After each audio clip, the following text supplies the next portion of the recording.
چوتھے خلیفہ سیدنا حضرت علی رضی اللہ تعالیٰ عنہ ایک سفر میں نکلے، ساتھ میں آپ کے صاحبزادے سیدنا حضرت حسن اور آپ کے خادم تھے۔ راستے میں ایک جگہ آرام کرنے کے لیے رکے، ایک یہودی پیچھے سے ان کا تعاقب کر رہا تھا، اور جب یہ کسی اپنی ضرورت میں استنجا وغیرہ میں مشغول ہوئے، حضرت علی رضی اللہ عنہ کی زرہ اٹھا کر وہ بھاگ گیا، فرار ہو گیا۔ زرہ جنگی لباس، جنگ کے اندر جو پہنا جاتا تھا تاکہ دشمن کے وار سے حفاظت ہو سکے۔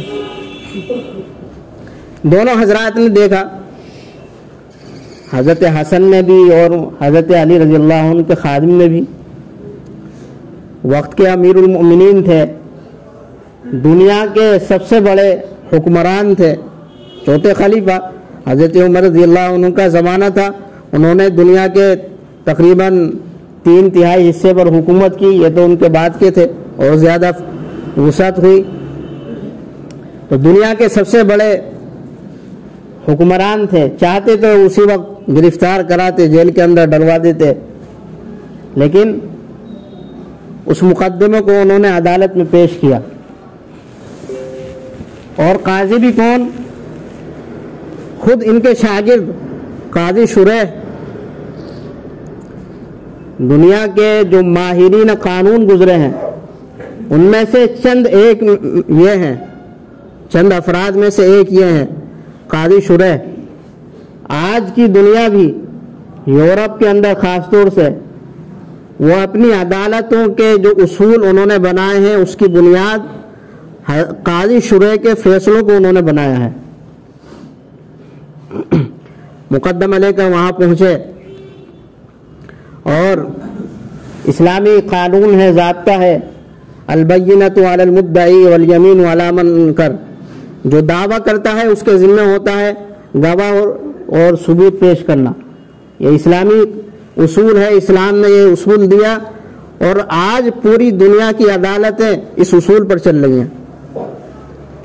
اور جو دوسرا ہے، جو منکر ہے، مدعا علیہ ہے، اس کے ذمہ ہوتا ہے کہ اگر وہ گواہ پیش نہ کر سکا تو قسم کھا لے، قسم کھا لی تو اس کے حق میں فیصلہ۔ اب فیصلہ ہوا، حضرت علی رضی اللہ عنہ نے دعویٰ کیا کہ یہ شخص میری زرہ لے کر بھاگ گیا اور میں پہچانتا ہوں یہ میری زرہ ہے۔ کہا قاضی شریح نے آپ کے پاس کیا ثبوت ہے؟ اپنے بیٹے کی طرف اشارہ کیا، وہ کھڑے ہوئے اور اسلامی اصول کے مطابق انہوں نے اپنا نام بتایا کہ میں حسن ابن علی، اور میں اس کی گواہی دیتا ہوں کہ اس شخص نے ان کی زرہ چوری کی ہے۔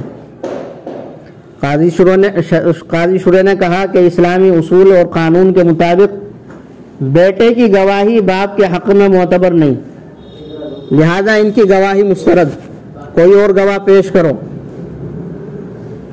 انہوں نے خادم کی طرف اشارہ کیا، خادم کھڑا ہوا، اس نے بھی یہ گواہی دی۔ قاضی شریح نے کہا کہ اسلامی اصول کے اعتبار سے غلام کی گواہی مالک اور آقا کے حق میں معتبر نہیں، لہذا یہ گواہی بھی قابل قبول نہیں، کوئی اور گواہ لاؤ۔ کوئی اور گواہ تھا نہیں، یہ دو حضرات تھے۔ تو اب قاضی شریح نے اس یہودی سے کہا تھا کہ تم قسم کھاؤ کہ یہ گواہ میری، یہ زرہ میری ہے۔ وہ یہودی تھا، اس کے لیے کیا مشکل تھا، اس نے قسم کھا لی کہ یہ زرہ میری ہے، اس کے حق میں فیصلہ کر دیا۔ اب وہ وہاں سے چلا گیا۔ حضرت علی رضی اللہ تعالی عنہ نے قاضی شریح سے فرمایا کہ مجھے تم سے یہ امید نہیں تھی جو تم نے آج کیا۔ تو قاضی شریح کانپ گئے، کہنے لگے امیر المؤمنین میں نے کیا غلط کیا؟ جو اسلامی حکم تھا، جو اسلامی اصول تھا، اس کے مطابق میں نے فیصلہ کیا، میں نے کیا غلطی کی؟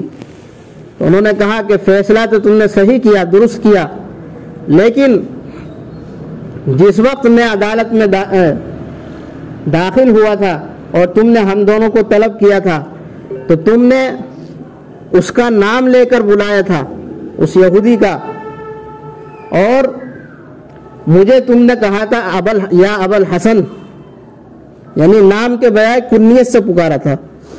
عربوں کے اندر کسی کو اگر عزت سے پکارنا ہو، عزت دینی ہو تو بجائے نام کے کنیت سے پکارا کرتے تھے، تو تم نے اس کے مقابلے میں مجھے زیادہ عزت دے دی اور یہ انصاف کے تقاضوں کے خلاف ہے، اور کہا کہ میں تمہیں متنبہ کر رہا ہوں، اگر آئندہ اس طرح کی کوئی شکایت ملی تو تمہیں اس منصب سے معزول کر دوں گا۔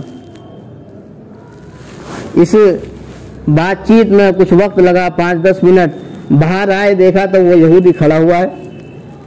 حضرت علی نے کہا کیا بات ہے، یہ زرا تمہاری ہو گئی، تمہارے حق میں فیصلہ ہو گیا، جاؤ اب کوئی تم سے اسے چھین نہیں سکتا۔ تو اس نے کہا کہ بات زرا کی نہیں ہے، اور نہ میں چور ہوں، بلکہ میں اپنے قوم کا ایک بہت بڑا عالم ہوں، غالباً زمر اس کا نام تھا، اور ہماری کتابوں کے اندر آخری نبی محمد رسول اللہ صلی اللہ علیہ وسلم کی جو تفصیلات لکھی ہیں، ان تفصیلات میں یہ بھی لکھا ہے کہ ان کے جو چوتھے خلیفہ ہوں گے، ان کے عدل و انصاف کا یہ عالم ہوگا کہ ان کی دشمن قوم کا ایک فرد ان کے خلاف ناجائز مقدمے کے اندر ان کو پھنسائے گا یا ان کی کوئی چیز لے کر فرار ہوگا، اور عدالت میں چونکہ وہ معتبر ثبوت پیش نہ کر سکیں گے تو خود ان کا اپنا شاگرد جو اس وقت وہ قاضی ہوگا وہ ان کے خلاف فیصلہ کرے گا۔ تو اس وجہ سے یہ زرا بھی تمہاری ہے، زرا نہ میری تھی نہ ہے، اور یہ جو آپ کے سامنے آدمی کھڑا ہے یہ بھی اب آپ ہی کا ہے۔ مجھے کلمہ پڑھا دیجیے۔